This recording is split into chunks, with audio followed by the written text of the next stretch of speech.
Halo, nama saya Ahmad Tawar dari Zaki dan kali ini saya akan memberikan video edukasi mengenai pembuatan pupuk cair dari KKN Tim 1 2020-2021 Kabupaten Bogor, Jawa Barat, Universitas Diponegoro.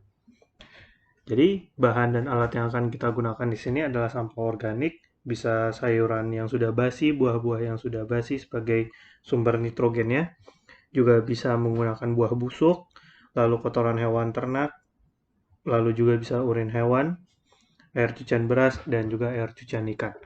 Lalu di sini ada air secukupnya, lalu ada mikroba pengurai E4, SOT, dan lain-lain yang akan nantinya diencerkan dengan air, lalu ditambahkan gula sebagai starter dari mikrobanya seperti itu. Dan alat yang digunakan di sini ada ember beserta tutupnya, bisa juga ditutup menggunakan sling wrap, plastic wrap, lalu ada selang plastik dan juga botol plastik.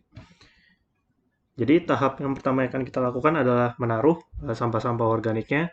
Di sini saya menggunakan dedaunan kering, lalu kita tambahkan dengan mikroba starternya, yaitu E4, yang sudah didiamkan selama 1 malam.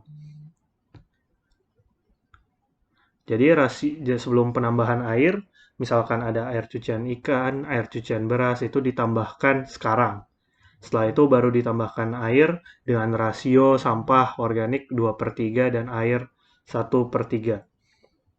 Jadi di sini saya tambahkan air sampai 1/3 dari embernya yang sudah berisi sampah-sampah organik. Bisa juga menggunakan urin hewan ya, tadi air cucian beras juga ditambahkan sebelum kita menambahkan air, dan untuk misalkan buah-buahan ataupun sayuran-sayuran yang sudah basi, dicincang lebih halus terlebih dahulu supaya lebih mudah diurai oleh mikrobanya. Ya, habis ini kita akan tutup menggunakan, saya menggunakan sling wrap. Jadi kita tutup dengan rapat. Kalau misalkan ada tutup dari embernya bisa dilubangi seperti itu. Dilubangi supaya ada selang supaya nanti mikrobanya yang mengeluarkan CO2 nanti bisa mengalir ke botol plastik yang berisi air seperti itu. Ya, jadi ini dialirkan selang, dimasukkan ke dalam dari sampah-sampah organiknya yang sudah kita campurkan dengan air, dialirkan ke dalam botol plastik yang berisi air. Nah, jadi di sini saya tidak menggunakan tutup embernya karena kebetulan masih diperlukan embernya beserta tutupnya, jadi saya menggunakan cengurep seperti itu. Jadi di sini saya coba untuk tutup rapat dan dilakukan fermentasi selama 14 hari, bisa lebih lama, bisa 30 hari, tapi jangan terlalu lama karena nanti bisa membunuh mikrobanya seiring dengan nutrisi-nutrisi yang di dalam pupuk, di dalam embernya ini sudah habis. Saya buka di sini celeng wrapnya, saya juga buka selangnya, dan apabila dihirup baunya seperti bau fermentasi, bau tape, dan warnanya coklat tanah agak gelap gitu, bisa lebih gelap lagi. Jadi warnanya agak coklat gelap. Dan di sini saya akan menyaring ya menggunakan kain, bisa juga pakaian yang tidak terpakai. Di sini saya untuk sementara saya tadah dulu menggunakan gayung. Dari sini cara saya dalam menyaring agak salah, jadi dibantu menggunakan tutup dari embernya.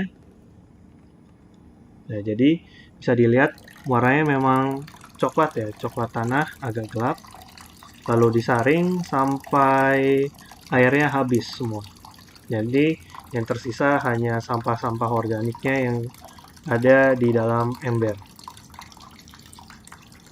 Ya, jadi habis itu dari pupuk cairnya ini saya pindahkan ke dalam botol plastik.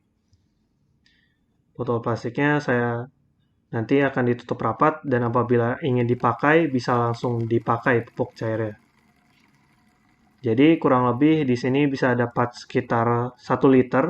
Itu merupakan botol air minum berukuran 1,5 liter.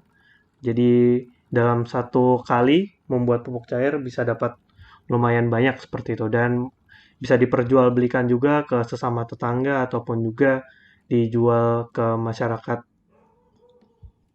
luar. Dan apabila proses menyaringnya ini sudah selesai, dari sampah-sampah organiknya ini bisa digunakan sebagai kompos. Seperti itu. Jadi dua-duanya sama-sama memberikan manfaat. Sekian dari saya. Berikut adalah cara pembuatan pupuk cair. Sampai berjumpa di video selanjutnya.